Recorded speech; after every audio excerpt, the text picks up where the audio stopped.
अस्सलाम वालेकुम जी जी आया ਨੂੰ ਵੈਲਕਮ ਸਭ ਨੂੰ ਵੈਲਕਮ ਜੀ। ਬਹੁਤ ਸਾਰੀਆਂ ਦਿਲ ਦੀਆਂ ਗਹਿਰਾਈਆਂ ਨਾਲ ਖੁਸ਼ ਰਹੋ, ਆਬਾਦ ਰਹੋ। ਤੇ ਅਸੀਂ ਅੱਜ ਨਾ ਜਿਹੜੀ ਮਲਾਈ ਮੈਂ ਜਮ੍ਹਾਂ ਕੀਤੀ ਹੋਈ ਸੀ ਦੁੱਧ ਦੀ, ਇਹ ਉਹ ਵਾਲੀ ਸਾਰੀ ਮਲਾਈ ਉਤਾਰ ਕੇ ਉਹਨੂੰ ਫਿਰ ਅਸੀਂ ਥੋੜ੍ਹਾ ਜਿਹਾ ਦਹੀਂ ਲਾ ਲਿਆ, ਦਹੀਂ ਪਾ ਦਿੱਤਾ ਉਹਦੇ ਵਿੱਚ, 3 ਜਾਗ ਲਾ ਦਿੱਤੀ ਜਿਸ ਤਰ੍ਹਾਂ ਕਿ ਪਿੰਡ 'ਚ ਦਿਹਾਤ 'ਚ ਬਣਾਇਆ ਜਾਂਦਾ। ਇਹਨੂੰ ਫਿਰ ਮੈਂ ਹੱਥ ਵਾਲੀ ਮਧਾਣੀ ਨਾਲ ਰਿੜਕ ਲਿਆ। ਮਾਸ਼ਾਅੱਲਾ ਵੇਖੋ ਕਿੰਨਾ ਮੱਖਣ ਆ ਗਿਆ, ਸਾਰਾ ਮੱਖਣ ਜਮ੍ਹਾਂ ਹੋ ਗਿਆ। ਤੇ ਹੁਣ ਅਸੀਂ ਇਹਦਾ ਬਣਾਵਾਂਗੇ ਦੇਸੀ ਘੀ, ਜਿਹੜੀ ਰੈਸਪੀ ਅਸੀਂ ਤੁਹਾਡੇ ਨਾਲ ਹੁਣ ਸ਼ੇਅਰ ਕਰਾਂਗੇ। ਤੇ ਹੱਥ ਮੈਂ ਧੋ ਲੈਣੇ, ਸਾਫ਼ ਸੁਥਰੇ ਨੇ। ਤੇ ਹੁਣ ਇਹਦਾ ਮੱਖਣ ਕੱਢਾਂਗੇ ਤੁਹਾਡੇ ਸਾਹਮਣੇ। ਬਿਸਮਿਲ੍ਲਾਹਿਰ ਰਹਿਮਾਨਿਰ ਰਹੀਮ।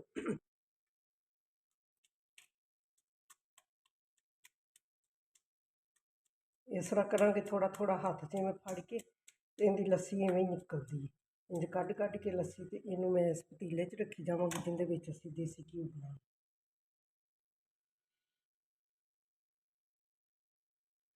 ਅੱਛਾ ਜੀ, ਵੇਖੋ ਮਾਸ਼ਾਅੱਲਾ ਮੱਖਣ ਸਾਡਾ ਨਿਕਲ ਆਇਆ। ਤੇ ਇਵੇਂ ਇਹਨੂੰ ਜ਼ਰਾ ਕੁ ਹਿਲਾਉਣਾ ਹੈ, ਕਿਉਂਕਿ ਬਰਫ਼ ਤਾਂ ਕਾਫੀ ਸਾਰੀ ਪਾਈ, ਫਿਰ ਵੀ ਇੰਨੀ ਗਰਮੀ ਹੈ ਕਿ ਪਿਘਲ ਗਿਆ। ਇਹਦੇ ਵਿੱਚ ਇਵੇਂ ਉਲਟਾ ਕੇ ਨਾ ਲੱਸੀ ਕੱਢ ਦੇਣੀ, ਇਵੇਂ ਕੀਤੀ ਜਾਣਾ ਤੇ ਲੱਸੀ ਕੱਢੀ ਜਾਣੀ। ਫਿਰ ਇਹਨੂੰ ਅਸੀਂ ਰੱਖ ਦਿਆਂਗੇ ਚੁੱਲ੍ਹੇ 'ਤੇ। ਇਹ ਦੇਸੀ ਤਰੀਕਾ, ਹੁਣ ਇਹ ਘਿਓ ਸਾਡਾ ਬਣੇਗਾ, ਨਾਲ ਨਾਲ ਅਸੀਂ ਤੁਹਾਨੂੰ ਦੱਸਦੇ ਜਾਵਾਂਗੇ। ਔਰ ਬਹੁਤ ਜਲਦੀ ਵਾਲਾ ਘਿਓ ਬਣਨ ਵਾਲਾ ਹੁੰਦਾ ਹੈ, ਬਹੁਤ ਜਲਦੀ ਬਣ।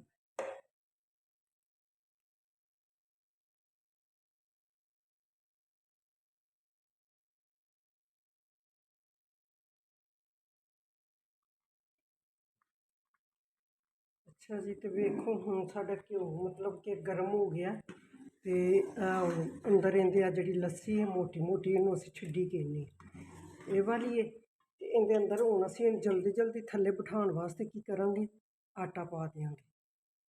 ਇਹ ਆਟੇ ਦੇ ਨਾਲ ਨਾਲ ਨਾ ਬਹਿੰਦੀ ਜਾਏਗੀ, ਚਮਚਾ ਲਾਉਂਦੇ ਰਹਾਂਗੇ, ਤੇ ਇਹ ਜਲਦੀ ਜਲਦੀ ਥੱਲੇ ਬਹਿ ਜਾਏਗੀ। ਤੇ ਘਿਓ ਬਹੁਤ ਜਲਦੀ ਜਲਦੀ ਫਿਰ ਤਿਆਰ ਹੋ ਜਾਂਦਾ ਹੈ।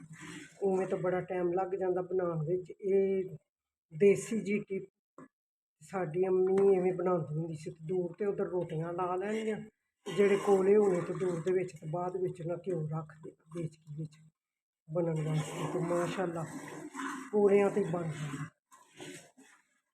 ਹਾਂਜੀ, ਤੇ ਵੇਖੋ ਆਟਾ ਪਾਉਣ ਦੇ ਨਾਲ ਮਾਸ਼ਾਅੱਲਾ ਵੇਖੋ ਕਿੰਨਾ ਮਜ਼ੇ ਦਾ ਜਲਦੀ ਜਲਦੀ ਘਿਓ ਤਿਆਰ ਹੋ ਗਿਆ।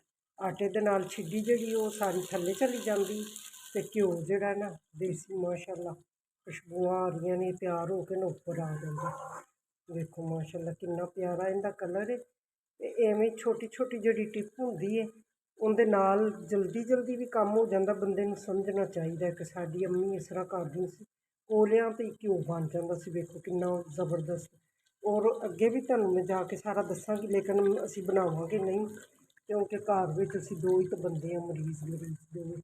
ਇਹ ਜਿਹੜੀ ਥੱਲੇ ਛਿੱਡੀ ਹੈ, ਇਹਦੀ ਬਹੁਤ ਮਜ਼ੇਦਾਰ ਬਰਫੀ ਬਣਦੀ। ਇਹਦੇ ਵਿੱਚ ਚੀਨੀ ਪਾਓ, ਹਸਬੇ ਜ਼ਾਇਕਾ ਪਾ ਕੇ ਇਹਨੂੰ ਬਸ ਪਕਾਈ ਜਾਓ, ਚਮਚਾ ਲਾਈ ਜਾਓ, ਜ਼ੋਰ ਜ਼ੋਰ ਦੀ ਲਾਈ ਜਾਓ, ਪਕਾਈ ਜਾਓ, ਤੇ ਬੜੀ ਮਜ਼ੇਦਾਰ ਦਾਣੇਦਾਰ ਨਾ ਬਰਫੀ ਬਣ ਜਾਂਦੀ ਹੈ।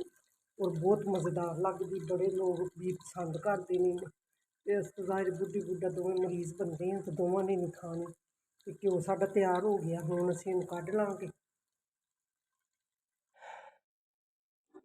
ਹਾਂਜੀ, ਤੇ ਵੇਖੋ ਮਾਸ਼ਾਅੱਲਾ ਹੁਣ ਮੈਂ ਘਿਓ ਨੂੰ ਉਤਾਰ ਕੇ ਡੋਲ 'ਚ ਪਾ ਲਵਾਂਗੀ। ਇਹ ਪਹਿਲੇ ਵੀ ਸਾਡਾ ਵਿੱਚ ਇਹਦੇ ਦੇਸੀ ਘਿਓ ਹੈ, ਤੇ ਇਸ ਲਈ ਮੈਂ ਉਸੇ ਬਰਤਨ ਵਿੱਚ ਪਾਉਣ ਲੱਗੀ, ਕਿਉਂਕਿ ਰੋਟੀ ਇਹਦੇ ਨਾਲ ਚੋਪੜੀ ਜਾਂਦੀ। ਸਰਦੀਆਂ ਨੂੰ ਤਾਂ ਬਹੁਤ ਚੀਜ਼ਾਂ 'ਚ ਇਸਤੇਮਾਲ ਹੋ ਜਾਂਦਾ, ਲੇਕਿਨ ਇਸ ਮੌਸਮ ਗਰਮੀ ਵਿੱਚ ਤਾਂ ਬਸ ਰੋਟੀਆਂ ਹੀ ਚੱਲਦੀਆਂ।